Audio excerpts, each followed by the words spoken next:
We're going to get out of here really early, but don't tell Richard that we're going to do that. I'm just kidding. All right, so if the board members could stand up, please, just to acknowledge John Eisen standing around there right there, Bob Anderson, Jay Weitzler, Jules, you know, Elke. Anyone else here? Marshall somewhere. Marshall's around here. He's in the back. And Chuck is somewhere around. Anyway, couple things in the back of you, Jill.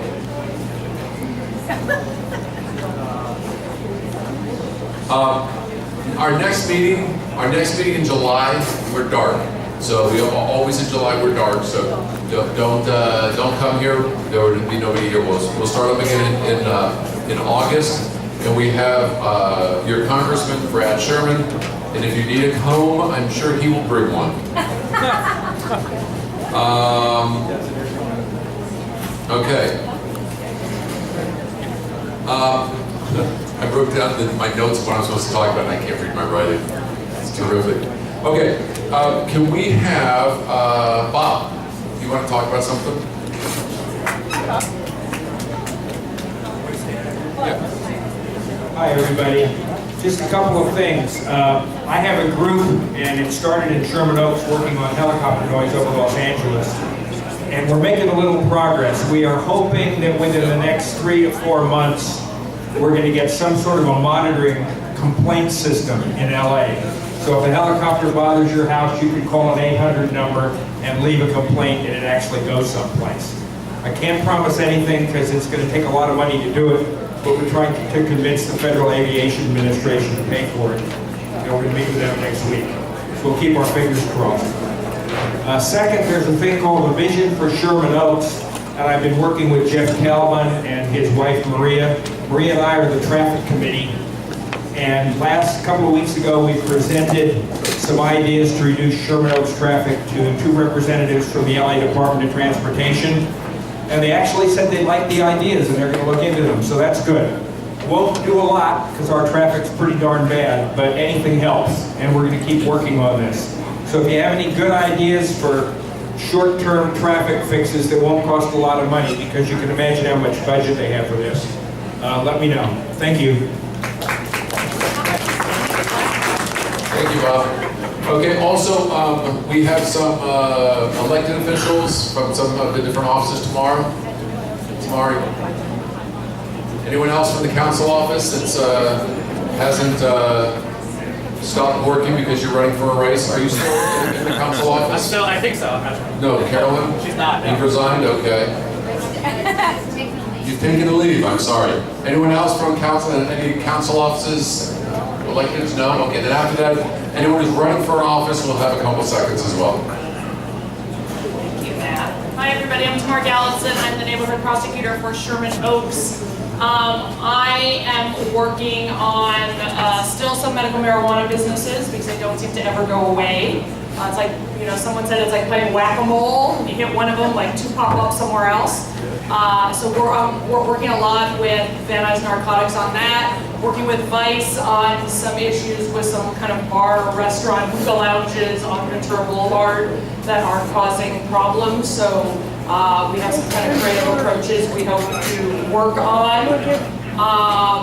Working again with the bike unit, as I talked about last month, where we have a lot of transients who seem to think that hanging out at the 101 on and off ramps at Woodman and Van Nuys is a good place to drink and sun yourself all afternoon, which is causing some obviously traffic problems and is a danger. So we're trying to focus on those folks and certainly work with the slows on our regular kind of quality of life issues, squatters, illegal signs, noise, all that good stuff. And I just want to fill you in because a lot of people have asked. As you've read in the newspaper, the City Council has been very generous with the City Attorney's Office. And we are up to 16 neighborhood prosecutors, which is double what we were when my firm started, which is awesome. Thank you to the City Council.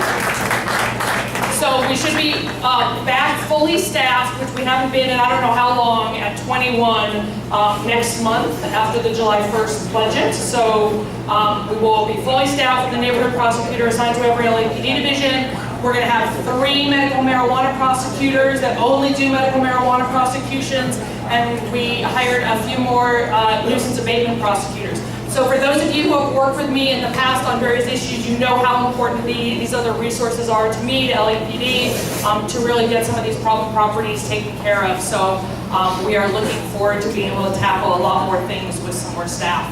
So thank you to the City Council. Any updates? Tamar is also on the LAUSD. Any updates on that? There's on the nothing board? happening there. Nothing happening there. That's sad, isn't it? Nothing's happening in our schools. Awful. Hi everybody, Tommy Newman from Tom LaBonge's office. Two things. The first is this weekend there will be a resurfacing on Mulholland between Java and Deep Canyon. So that is east of Beverly Glen if you're looking for a big street up there. And they're going to have to close the street. They're going to close the street for the weekend. They'll open it at night. If you live in or on Mulholland right there, and there's no other way for you to get in or out, they'll let you in. If their emergency vehicle has to come through, they'll let them through. But otherwise, stay away from Mulholland this weekend. And at the end of that, I'll come say hi afterwards. And at the end of that, will be a nice new street with, I don't know if anybody's noticed, but the lines are literally worn off the middle of the street up there. So there'll be some lines too, which will be great. Another thing that I wanted to hit on, we've been hearing loud and clear that the homeless problem in Sherman Oaks seems to be more prevalent than it ever has been before. And so what our office did, what I led, was the creation of a homeless coalition. It brought together a bunch of different individuals. We came up with a plan. Our plan is to basically contract with this organization called LA Family Housing, which is one of the largest homeless service providers in the Valley. And what they're going to do is they're going to send out a truck 1 day a week with trained professionals, 2 of them, who literally sit down on the sidewalk or next to the freeway and start talking to these individuals, because homeless individuals, their primary experience is usually with LAPD, who have a gun and a badge and are usually telling them to move along, or a business owner who's usually telling them to move along, or a resident who's usually steering clear of them. And so to be able to get them off the street, which is a challenge, right? Because it's not illegal to be homeless. It's not illegal to decide not to go and seek treatment for whatever it is that has gotten you into this place. That's what this team does. This team, you can hit a jackpot and get them right there, or it can take you a month, or 2 months, or 3 months. But LA Family Housing has the services, has the facilities, has the training to be able to do this. We've done it in other parts of the city, and it's worked before. It doesn't guarantee success. It doesn't mean that everybody's getting off the street. But a certain percentage of them absolutely do not want to be on the street. So what does that mean? That means that I need to raise $20,000 to pay for 12 months of this pilot program, which will have regular check-ins with the council office, and the people who have written checks for it will have a report, and then at the end of 12 months we'll assess it and see how we did and what we did. And so I'm really happy to report that I've raised $13,000 so far. And I would love it if my boss would just write me a check for 20 grand and call it a day. But the budgets are such that that's not an option. So the Sherman Oaks Chamber has written a check for $5,000. A generous community member has written a check for $3,000. And I'm not coming here today asking you to write me a check for $3,000. But I want you to think about maybe giving 20 bucks, 50 bucks. That it would go directly to LA Family Housing, so it's tax deductible. They are the fiscal agent. All I'm doing is facilitating, getting the money to them. It will be tracked, and you'll be able to see that that money is going to a good cause. Because one of the things we've heard when we go out and talk to the homeless individuals in Sherman Oaks is that it's a really generous community. And I think you guys all know that. In fact, one of the people we ran into spends a lot of time over in Hollywood, and we started talking to him, and he's like, "Oh, I love Sherman Oaks. I make like 50 bucks a day, 200 bucks a week, 250 bucks a week. It's fantastic out here." Well, that's generous, but that doesn't help. That doesn't help the ultimate solution.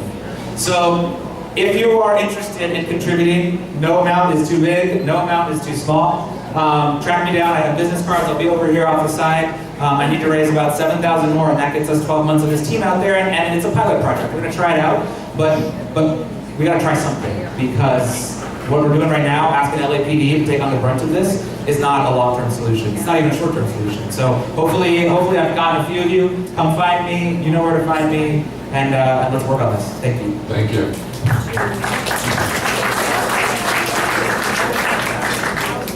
A report on our streets. Thank you, Matt. Good evening, everyone. It's a pleasure to be here tonight. I'm Officer Trent Berry, and I'm the Senior Lead Officer for the Northern Sherman Oaks community. Just briefly, I wanted to report that currently we're down about 15% for the Sherman Oaks community as far as property crime is concerned. This time period as compared to 2013. So the numbers are looking good. We believe a lot of that has to do with community involvement and the Neighborhood Watch program. So for all of you that are involved, thank you to all of you, and I look forward to continue the success as we move forward and in the year. Thank you. Thank you. Okay, we have a couple board members here. I don't know if you want to say anything, but we have Jill Barad. She's on the EWP board. You want to say anything? Come on up. We also have Wendy Mitchell here. She's on our Postal Commission. If you want to come up. If not, just raise your hand in case any of these Sherman Oaks folks have any postal issues. They can come and see you. She'll be here all night, folks. And then after Marshall, you want to give a report? Okay, come on up, Marshall. And then after that, if there's any electeds, we're going to have you guys come up, or elected people that are running for office, we're going to have you come up. Electees. Thank you, Matt. Hi, everybody. Sherman Oaks is the best community, right? And I am proud to be a commissioner on the DWP. And also, I am the president of the Sherman Oaks Neighborhood Council. And we invite you all to come to our meetings the second Monday of the month. And also, if you're not a member of the board, you can still be on a committee. We can sure use you. Tonight I'm here to hear Marcie, because Marcie Edwards is a breath of fresh air for the Department of Water and Power. And I think that you're going to be as impressed with her as I am. She worked through the ranks, and she's just terrific. And her top priority is customer service. And that's what we're all about, protecting the ratepayer, right? Right. And her heart is in the right place, and I know that you're going to be very impressed with her. So nice to see everybody. Thank you. Thank you, Joe. All right, Marshall, come on down.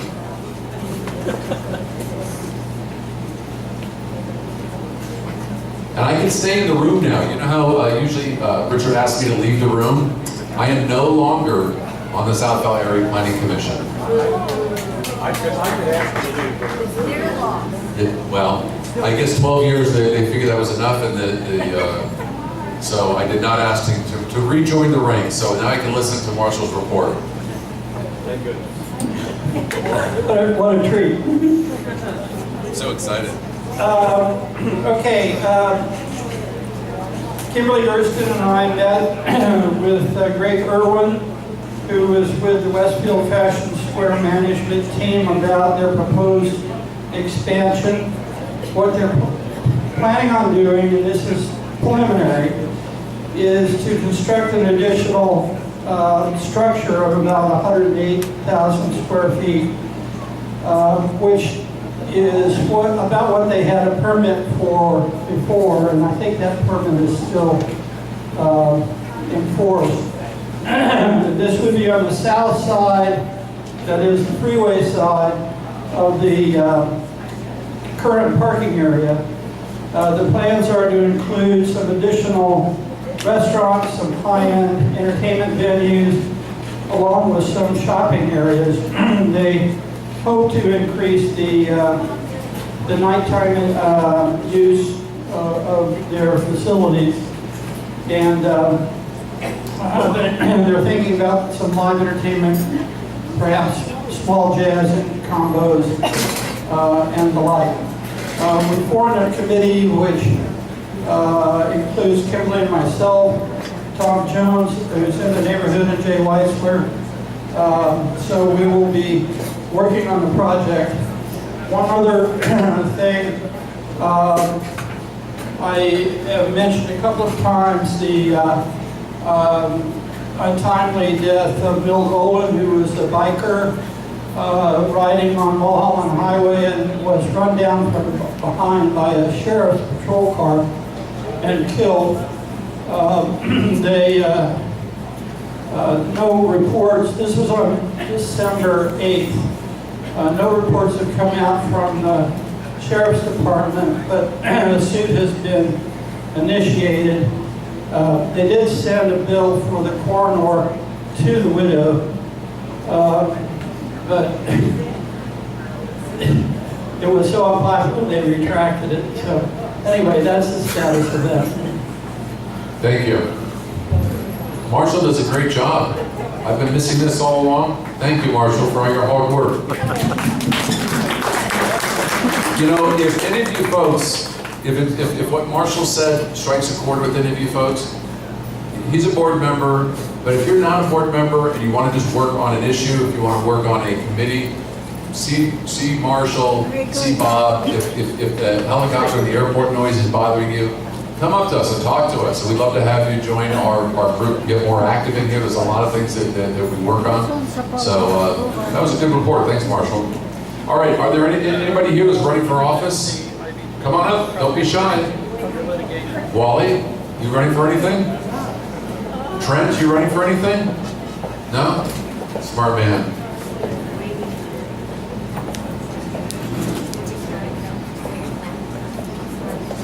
No. You have to stay behind the table. She wants to get right out there in your faces. I love it. Well, I don't want to get in your face. I just want to be able to talk to you like a human being instead of behind a table. But let's see, show of hands. Does everybody want her behind the table or in front of the table? Show of hands for her behind the table. Under the table. How about in front of the table? Raise your hands. All right, go in front of the table. And what about the rest of the guys? Should they be behind the table or in front of the table? thank you for voting for it in front of the table. And now I will try not to step on the cord or trip over it. My name is Carolyn Ramsey. I'm a candidate for City Council District 4, which is all of Sherman Oaks. I've been the Chief Deputy for Councilmember LaBonge, and Sherman Oaks has been part of our district for the last 2 years. So you've seen me at this event. I've talked about all the improvements that we've made in Sherman Oaks. We were able to make a $2.6 million investment in Van Nuys Sherman Oaks Park, which we are very proud of. We were able to get an anonymous donor to donate that beautiful new fitness equipment in Van Nuys Sherman Oaks Park. How many people use that?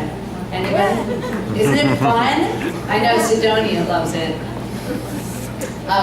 We also got a lot of streets repaved for the first time ever. So we're really proud of the work that we've been doing. I'm thrilled with the work that Tommy Newman is doing on this homeless coalition.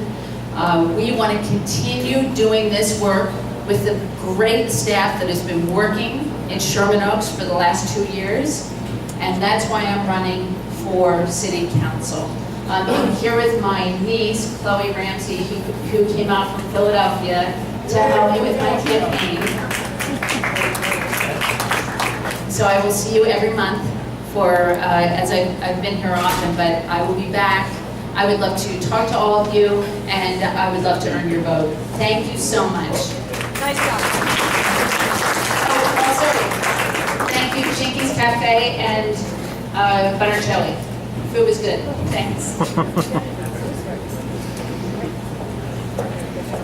Hi, my name is Wally Knotts, and I represented Sherman Oaks for a number of years in the state legislature and worked closely with the Sherman Oaks Homeowners Association during that time on traffic issues.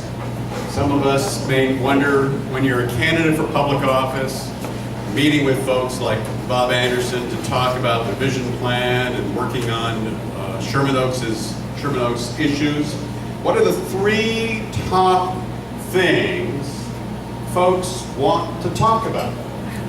Traffic, and traffic.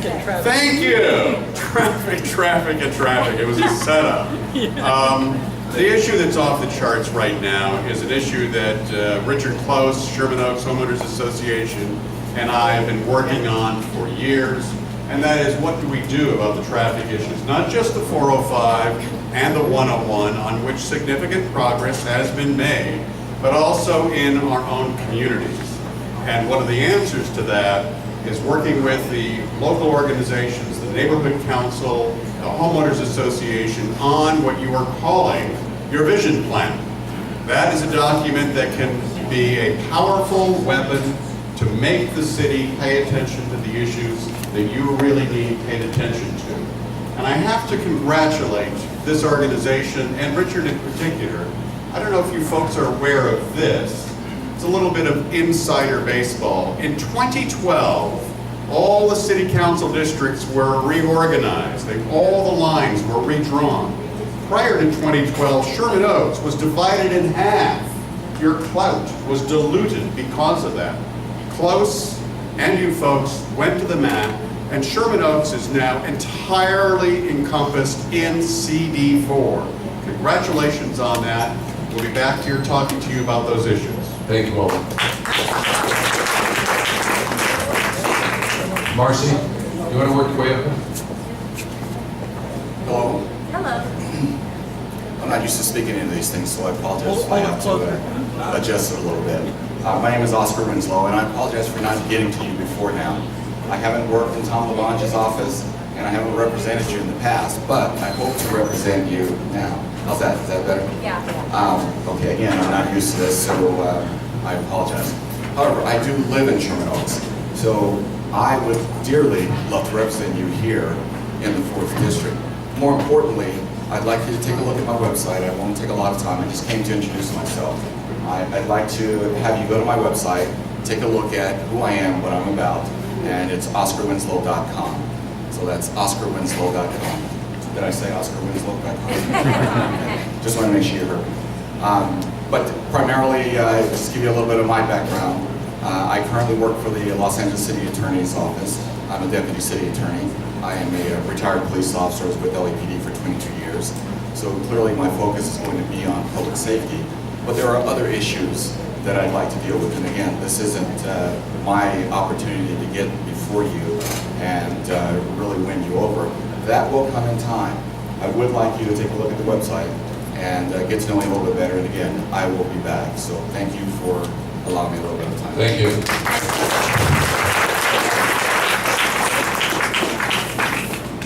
Marcie Edwards, you're over here. You cannot stand in the front. Not allowed. You have a couple of your staff that's coming up here also?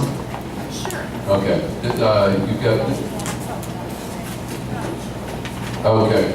So, for those of you who have not seen Marcie here at one of these meetings before, you've really missed out.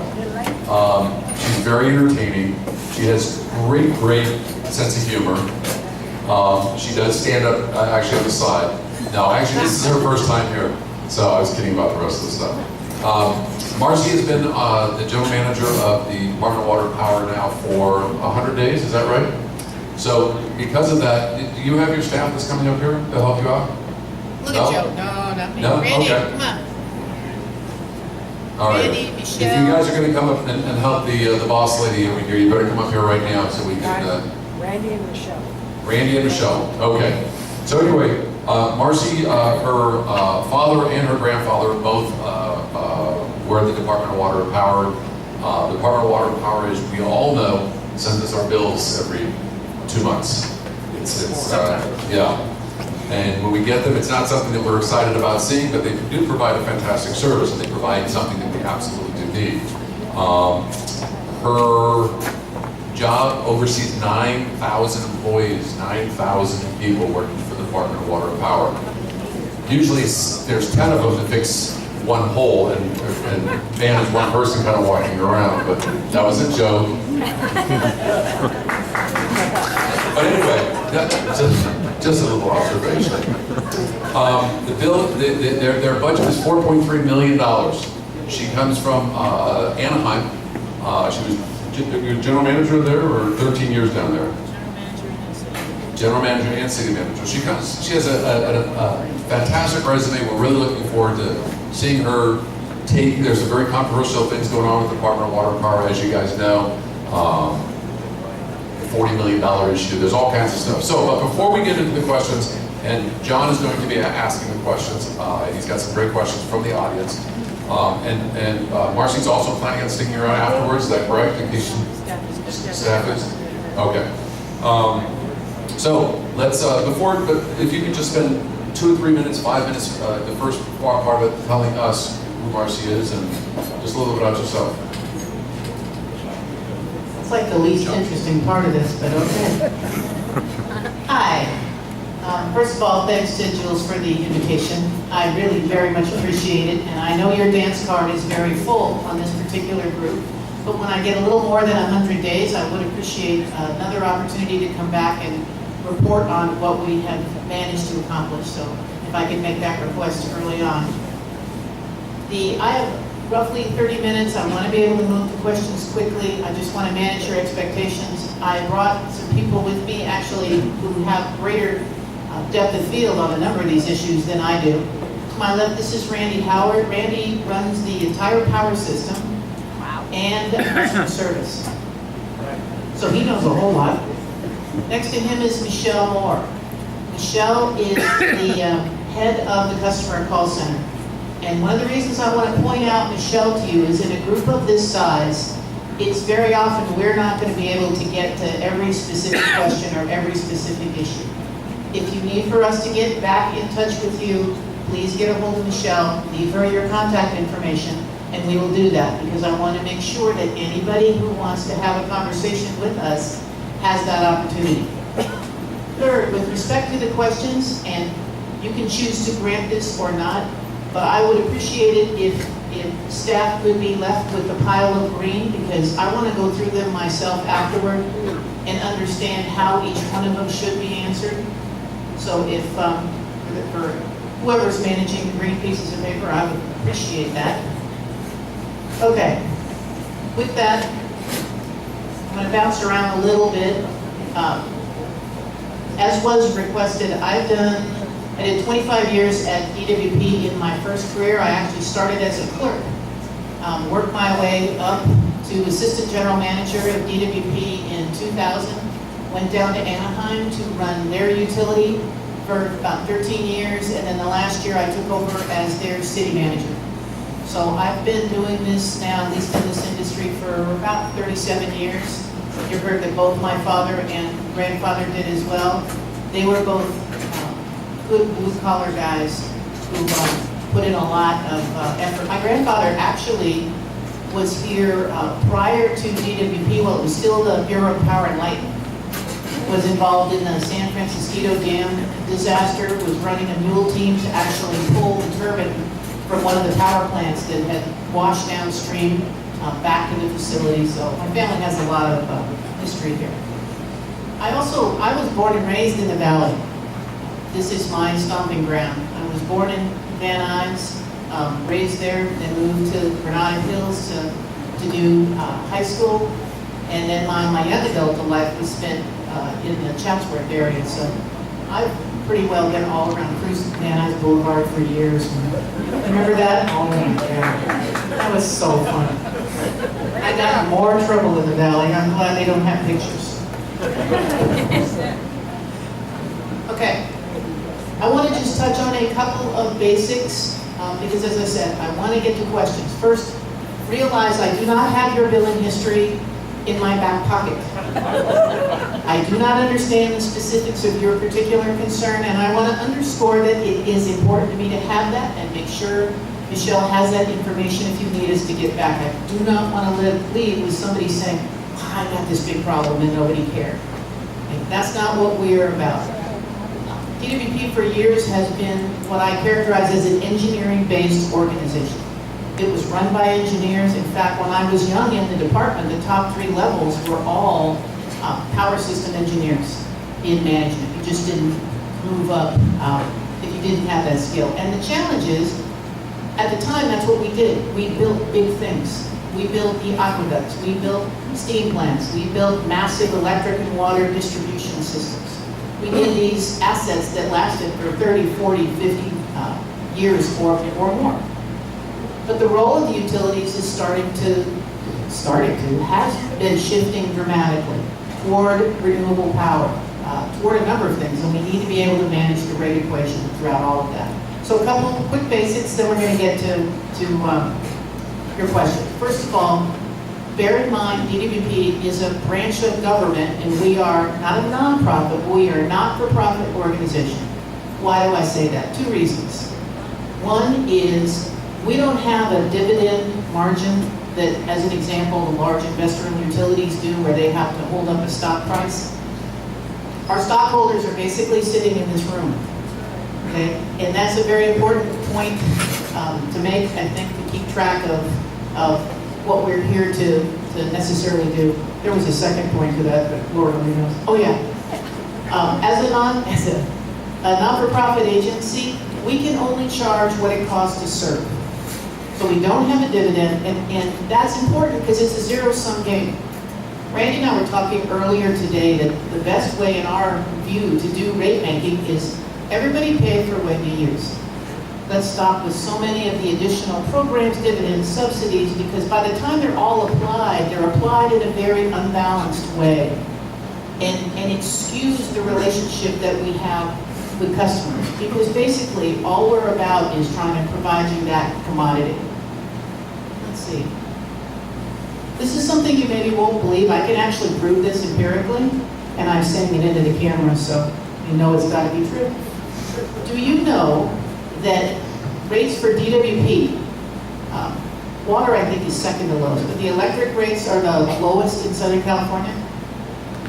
You know, and it's true, it's absolutely true. The reason it doesn't look like that is that we bill every 2 months, and we bill for 4 commodities, 2 of which DWP has nothing to do with, but the intent was we bill for sewer and other things to save postage so that the taxpayers don't have to pay postage to mail out separate bills. The problem that creates for me is that when people get their bill, they look down at the bottom and they compare it to their friend in Redlands 1-month Edison bill. And they go, look, this is ridiculous. So we have a hope that with our new billing system, despite its many challenges at rollout, that ultimately we're going to be able to move to monthly billing, which will be a lot easier on everybody. It will soften that bill shock when you get them monthly as opposed to every other month. But it is important to know that the rates are actually low, and that's the benefit of having your own municipality. You know, we're not driven by bonuses, we're not driven by stock price. We're intended to be driven by service. My earlier comment about the engineering mentality, we need to morph that to a service mentality. Our job is to serve the people that pay their water and power bills. It's not anything other than that. So that's the direction we're going to be heading as an agency. Really quickly, I want to talk about the cost of labor because sometimes there's a misconception about labor. And having worked at multiple utilities, I have a feel for what the labor percentage costs are of a variety of agencies. Just as a question, how much percentage of a budget for police and fire do you think is based on labor of their total budget? Right, 80% or more. DWP's labor costs are around 25%. What's most impactful to your rates is the cost of the commodity itself, the electrons and the water molecules. That makes up the vast majority of your bill. Anaheim, it's slightly lower, it's 18 to 20%, but that's about average for a utility. Let's see what else. The other thing that the big driver in rates, in addition to the commodities, is we have a lot of mandates that are passed to us from the legislature and a variety of regulatory agencies. As an example, it's not to say they're not the right thing to do, but they have a price tag, and I don't think all the time people consider what the costs are and the speed with which we want to make some of these transitions. As a result, one example, we need to move off what's called once through ocean cooling. Wherever we have a plant that generates electricity that's on the coast, we need to move away from using the ocean water to cool part of the plant operation, which is fine, but it's important to understand that's a $2 billion price tag. So we need to make those conversions consistent without shocking the rates that our customers pay. Okay, let's see. I want to talk quickly about the billing system. The rollout was ugly. I don't know how else to say that. We have a fairly bureaucratic hiring system in the city of LA. Some of you are aware of it. It's called the civil service system, and it is the structure by which we all have to hire employees. When the city started to go into the recession, they were doing across-the-board cuts, including personnel, and what personnel does when you cut them is they stop holding exams. So we had a desperate need for customer service representatives, and we didn't have sufficient ones at the time of rollout. Since then, Randy's hired 50. I think you have another class of 50 starting here shortly. There's a training period of about 12 weeks. But as those people come on board, the call wait times are going to start dropping. Call wait times are awful right now, which is why on this we try to give you some hints as to when to call, what days to call, what other options you can use to get a hold of us. The other thing that happened is that the city council, out of an abundance of concern when they got comments about the billing system, suspended collections. So what happens when you suspend collections? 200,000 people stop paying. Just human nature. So we are slowly now feathering back in the collections process, but as an example, I think we sent out 24,000 notices the other day. And those were to people who weren't paying before the billing system. So, and they got emails, they got calls, they got letters. So of course now finally they realize we're going to cut them off, so they have to pay. So they all are trying to call. So the call volumes went from like a wait time of, 11, 10 minutes back to like 45. So we have to feather in these collections in a way that doesn't continue to drive our call volumes right off the map. It will continue to be mitigated as we add additional call service representatives. The other thing that happened is that we actually had a smaller portion of the bills that had challenges than people realized. What happened, however, when you go out and tell people there's problems is that everybody who gets a high bill, and it is 2-month billing cycle, most people forget the heat wave that was 2 weeks at the beginning of the last billing period, so they get their bill, they hear problems in the news, so they say, well, my bill is high, so I'm not going to pay it. A tremendous amount of our calls are people who just want their bills researched when there isn't anything wrong. That's okay. We'll get to it. We'll research every one. Please be aware that ultimately you are charged for what you consume. We go by the reads on the meter. We may estimate a bill in between, and the purpose of estimation is intended so that you have an opportunity to pay an estimated portion in the middle so that when the bill trues up, when we read your meter, you don't suddenly have a large scale bill. So estimation doesn't result in you paying more because it's trued up every time you get a physical meter read. Initially, we had a high number of estimations because we bought a billing system that had a learning curve with the meter readers, and it was trying to optimize routes, and like anything, the learning curve was painful.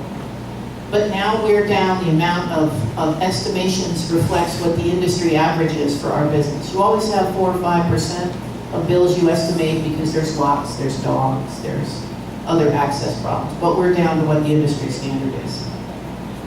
Let's see, what else? Told you about hiring the customer service reps, wait times, that's kind of boring. We're not going to talk about that either. I brought you this, so I'm not going to tell you all the information on how to get a hold of this. I have a lot of information on water with respect to the drought and power with respect to renewables and the transitions. But I think what would be more useful to all of you is for us to save that for another time, if I can get another invitation, and move to the questions. And again, if I'm not here for all the questions, please, if you're willing, send them home with the balance of staff so that I can have a chance to see them all. What do you got? Thank you. I want to thank you for not only the volume of questions tonight, but the quality of questions. Just great questions. So we'll try to get to as many as possible, maybe all of them. And the first question I have is from Matt Epstein, but I can't read it. Would you ask your own question? I can't read my writing. I write an article for the local paper. It's on real estate issues. And about 4 or 5 months ago, I wrote an article, and I rarely get a response from the readers, but it goes out to, I think, 30,000 homes in the area. After this article, I had dozens and dozens of people that emailed me and called me on the same issue. The issue was, within a 2-month period, I received 3 phone calls from clients that wanted me to do a market evaluation and put their homes on the market to sell because they couldn't afford to live in their home anymore because their water power bills had gone so high. And it was really sad, and it shocked me, and it was an alarming thing that these folks who are on fixed incomes. You wrote all this on that little green piece of paper? I did. That was one. So I just want you to know that that's happening out there in the world, and it should. I'd like your comments on that, but I want to give you one little bit of a solution. A solution that a lot of these people, and people like to have give complaints, and which I just did, and I'd like you to respond to that, but I want to give you a solution. Everybody, the Department of Water and Power serves people in Los Angeles, right? The Department of Water and Power spends millions of dollars every year on an 800 number. That they pay for every call that's sitting on hold that you were bringing up. There's no reason to that. I should be able to call an 818 number, a 213 number, the folks on the other side of the hill, and it doesn't cost the Department of Water and Power anything to be able to do that. But the Department of Water and Power writes a check every month to the phone company to answer those 800 bills. So that's a solution that you just found a couple $1 million. So, but if you could address, easy fix, huh? Yeah. So I mean, if you sit on hold on an 818, you're still not going to pay anything. So if you could address the issue of the rates, or maybe are those type of questions? Okay. Okay. Don't know the answer about the 800 number. This is one of those we'll write down and research. Rates, there hasn't been a water base rate increase in over 5 years. What you are seeing is a rate factor that moves with the cost of imported water that we have to buy from wholesalers. The cost of that water goes up in a drought because there is less and less of it available. It has gone up significantly in the last couple of years. I realize it's scant reassurance to think that that money's not being kept by us, but it isn't. It goes to pay for the water commodity. Now, what do you do about that becomes the question. Conservation's always a big deal. You heard a lot of what Paolo said. Water conservation is huge. We use the same amount of water that we did, I think it's 40 years ago, and we've done that by virtue of conservation. But there are still a lot of additional things that we can do, particularly in the hotter areas of the valley where you have more landscape, where there's drip irrigation, where there's computerized irrigation systems. Anything like that is going to be a benefit. What DWP is trying to do is we're working on local water options, recycling options, increased groundwater storage options. But these all have pretty good price tags on them. And right now, the price of water is hovering around $3 for 800 gallons. So the price of water is still going to have to get higher before a lot of these other options that we're considering become cost effective. And that's the balancing act that we always reach when you talk about water rates. Do you want to talk very briefly about some of the conservation options so that people have an opportunity?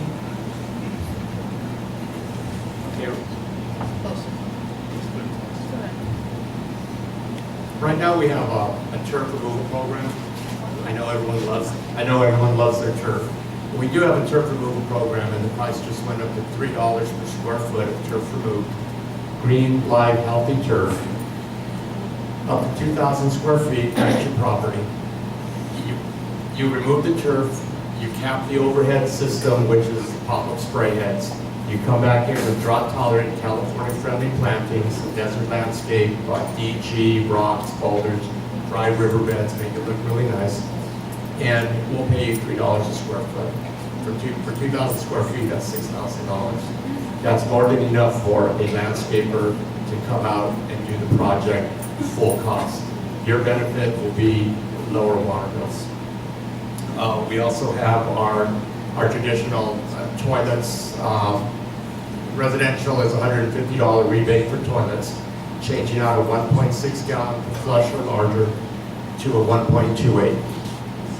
We also have, if you decide to keep your turf, You can also change out your pop-up spray heads to the multi-stream rotors, which are a lot more efficient, and we'll pay you $8 per with a minimum of 15, and that pays for 100% of that cost of the device. What's that called again? What kind of head was that? They're called multi-stream rotors. MP Rotator is a trade name for one. Rainbird puts out one. Toro puts out one. So, and they're readily available at Home Depot and Lowe's. And if not, you can go to Human Irrigation, which is a landscape supply shop. Do you have all the information available on the table over there for people? Yes, there's information on the table, and you can also go to the website ledwp.com/WC for water conservation. And the big drivers on the electric that we had talked about were the regulatory mandates, things like once-through cooling, things like the state mandate that we moved to 33% renewable power in our portfolio. Again, these are good things to do, but they all come with a price tag. In addition, on the power side, while again there hasn't been a rate increase for a couple of years, there is again a pass-through on your bill because we use a lot of gas fuel to generate electricity. So when you see gas prices going up for your cars, you can assume that our natural gas prices are going up as well. And that's what we use in a number of our plants to generate sustainable energy, and that results in bills going up as well.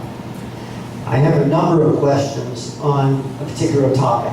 And when I mention your name, you can stand up if you like. And these people have the following questions. Rich Duddis, Bobby Baker, Linda Weitzler, Arlene with no last name, Charles Barker, here, Ben Dolan.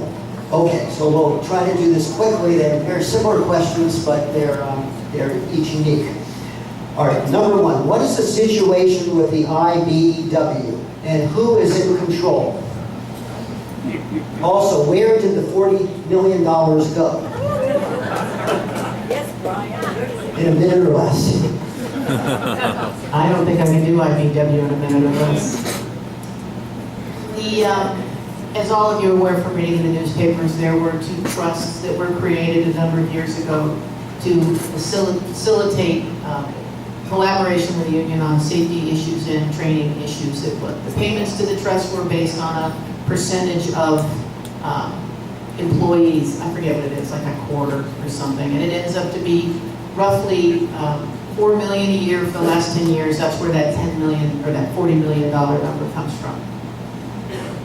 IBW has been asked to relinquish the records that they have because there is nothing wrong with us being transparent to our ratepayers. And that is the stance that management has right now.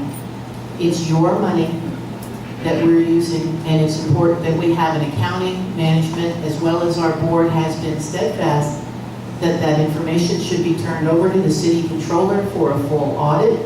The city controller is pursuing it, and the issue is in the courts. At this point, we're going to have to let the courts bring this to a resolution.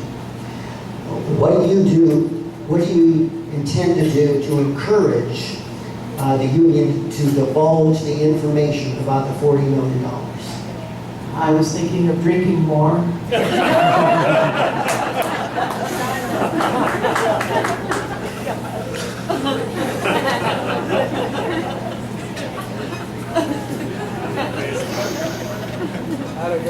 In today's LA Times, it is reported that the DWP spends $117 million annually on its own safety and training program, a sum that the amounts that is much larger than the amount spent by the union's two nonprofits. The union's programs appear to be duplicative. Why are the ratepayers paying for both? You know, this speaks to the issue of the trust were, you know, the whole issue comes down to the trusts were created independently, and now we have a question where labor says, no, you don't have a disclosure requirement, management says, yes, you do. But the trusts were created with equal amounts on both sides. So obviously, we are at loggerheads on this issue. Management and labor cannot close on the release of the information. My God, I forgot the question already. The question is there a DWP's own safety and training program? approximately 117 million, and is that duplicative? I don't know to what extent it's duplicative or duplicative. The money that we invest is in the actual programs. The trust's programs, and again, I don't have the books either. You know, this issue was well underway when I first got here, so I don't have any of the information on the detail of where it was necessarily spent. But a lot of it was in the joint collaboration, working through issues together, evaluating new safety and training technologies, things that we don't necessarily, that 117 million, like for us, that also counts labor time, class time, training time, but the evaluation and recommendation of a lot of new technologies, as an example, that was some of the work. Now, is it $4 million a year? Probably not. I'm going to take a little stab at that. So 117 million is a big number. We have about 9,000 employees, but we currently have about 1,800 eligible to retire today. We have almost 4,000, 4,600 in the next 3 to 5 years eligible to retire. So we have a very aggressive hiring and training program. About 50% of our trainees that come in, we have a big training center out in Sylmar for our field groups related to the power system. And about 50% of those that come into that program fail out. They fail out for a number of reasons. We're trying to do a better job of bringing the right candidates in the beginning, because to become a lineman, to climb the pole, it's a 5-year apprenticeship program. Many of our crafts at the power plants might be 3 years apprenticeship programs, so they're quite extensive training programs to get a qualified worker. It's an unsafe job, and we want qualified folks that know what they're doing, that are going to do it safely, and leave us with a reliable system. So it's quite an expensive program to bring them through. As you can imagine, and you've heard this probably in other forums, we have challenges just getting high school graduates applying for our jobs that can do basic math. We have to teach remedial math classes to many of our candidates.